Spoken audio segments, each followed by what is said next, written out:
और चुरू के सादुलपुर से ये बड़ी खबर जो आ रही है वो आपको बताएं। सादुलपुर थाना अधिकारी विष्णु दत्त विश्नोई ने की है आत्महत्या। अपने क्वार्टर में फंदा लगाकर की है आत्महत्या। हालांकि पुलिस अधिकारी अभी कुछ भी बोलने से बना रहे हैं दूरी। सादुलपुर थाना अधिकारी ने आत्महत्या की है, अपने क्वार्टर में फंदा लगाकर आत्महत्या की। हालांकि पुलिस अधिकारी कुछ भी बोलने से अभी बच रहे हैं। आत्महत्या के क्या रहे कारण, इसके लिए जांच का इंतजार। तो चुरू के सादुलपुर से ये बड़ी खबर आपको बता रहे हैं, जहां सादुलपुर थाना अधिकारी विष्णु दत्त विश्नोई ने की है आत्महत्या। अपने क्वार्टर में फंदा लगाकर आत्महत्या की है। और लक्ष्मण हमारे सहयोगी ज्यादा जानकारी के लिए हमारे साथ जुड़ गए हैं। लक्ष्मण, हालांकि पुलिस अभी कुछ बोल नहीं रही है, लेकिन शुरुआती जांच में क्या कुछ पता चल पाया है? देखिए खुशबू, बेहद दुखद खबर है और बहुत ही जांबाज ऑफिसर थे ये। 97 बैच के सब इंस्पेक्टर थे, बेहद अच्छे थानों पे तैनात रहे, बहुत मुस्तैदी के साथ अपराधियों का को नेस्तनाबूद किया, बहुत सारी ऐसी कार्रवाइयां की।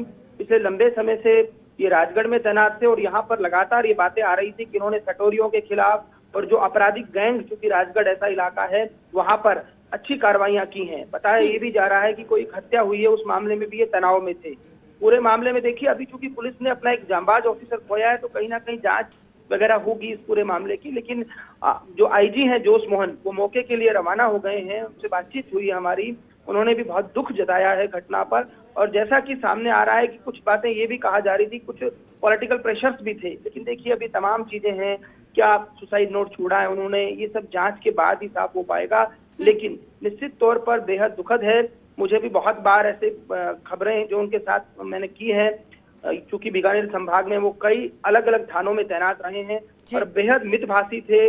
बहुत एक तरह से कहिएगा, जो कार्रवाइयों करते थे, ऐसी कार्रवाइयों को अंजाम दिया जिसमें जो है ये कह सकते हैं कि बड़े अपराधी बेनकाब हुए। एक खास बात और थी, मैं आपको बताना चाहता हूँ, कई ऐसे मामले भी थे। एक बहुत बड़ा चर्चित मामला आया था जब एक अधिकारी को पकड़ा गया था और उसमें कहा गया था कि अधिकारी जो है अफीम की तस्करी कर रहा है, वो सेना में था। बहुत सारी बातें हुई थी, सेना से भी बयान आ गए थे। लेकिन उस केस की जब इन्होंने जांच की तो सामने निकल कर आया वो झूठा केस था। ऐसे बहुत सारे मामलों में इनकी जांच की बहुत तारीफ रही, लेकिन अब जो भी हुआ है बेहद दुखद हुआ है। फिलहाल जो है एसपी भी मौके पर हैं, जांच एक पड़ताल हो रही है पूरे मामले की। लेकिन अभी तक ये बात सही है, केवल आत्महत्या की पुष्टि हुई है, बाकी जानकारियां अभी मिलना शेष है।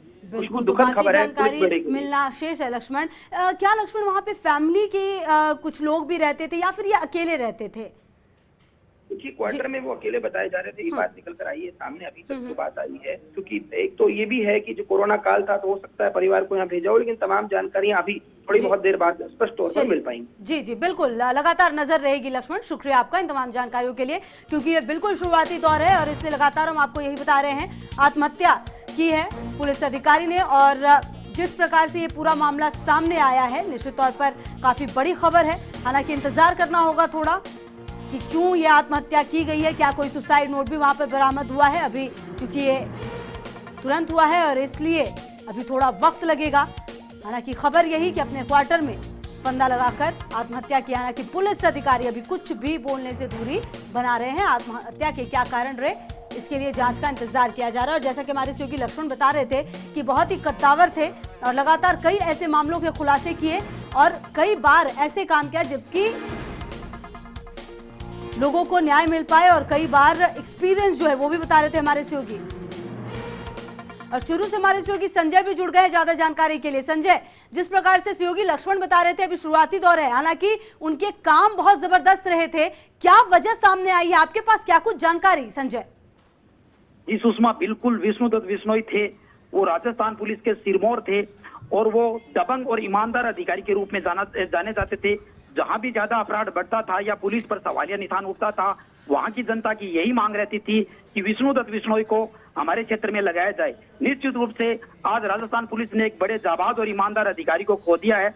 और जो चर्चाएं आ रही है कि विष्णु दत्त विश्नोई पर ऐसा कौन सा दबाव रहा कि उनको मजबूरन इस दुनिया को अलविदा कहना पड़ा। और जैसे कि अभी हमें जानकारी मिल रही है कि सादुलपुर अपने थाने में के अपने क्वार्टर में विष्णु दत्त विश्नोई ने अपनी जीवन लीला समाप्त कर दी है और उसी कमरे को पुलिस ने अपने कब्जे में ले लिया और घेर लिया है, जब तक विष्णुदत्त बिश्नोई के परिवार के परिजन पहुंचते हैं उसके बाद आगे की कार्रवाई बढ़ पाएगी। और अब देखना यह है कि अगर कोई सुसाइड लेटर मिल जाता है तो उसमें भी ये एक बड़ी गुत्थी सुलझ सकती है। और किस प्रकार के दबाव रहे, विष्णुदत्त बिश्नोई एक जाबाज अधिकारी थे, ऐसा कौन सा दबाव था जिसे वो हटा नहीं पाए और खुद हटना उनकी मजबूरी हो गया। बड़ी दुख खबर है। और राजस्थान पुलिस के एक बड़े जाबाज और ईमानदार अधिकारी को संजय जैसा, जी बिल्कुल संजय, जैसा कि आप बता रहे हैं जाबाज थे और ये कदम उठाया, निश्चित तौर पर कोई बड़ी वजह होगी, हालांकि अभी शुरुआती दौर है, कारण पता नहीं चल सकता। लेकिन संजय, एक्टिवली इनको कब अंत में देखा गया है? क्या कुछ भी अधिकारी अभी फिलहाल बोल पाए हैं? कुछ आपसे बात हो पाई हो अगर?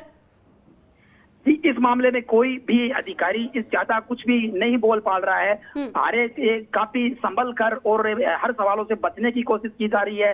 और जब तक कमरा खोला जाए, उसकी जांच की जाए, उसमें किसी प्रकार के तथ्य मिले, सुसाइड नोट मिले या इनकी जो आत्महत्या है इस पर परिजन किसी प्रकार का कोई वाद दायर करवाना चाहे, इन तमाम बातों के बाद ही अधिकारी कुछ बोल पाएंगे। सुषमा, आपने जैसा कि ये जानना चाहा कि इनको कब देखा गया, कल सादुलपुर में अंधाधुंध फायरिंग हुई थी। चूरू जिले में सादुलपुर अपराध का बड़ा लगातार नजर रहेगी संजय, शुक्रिया आपका इन तमाम जानकारियों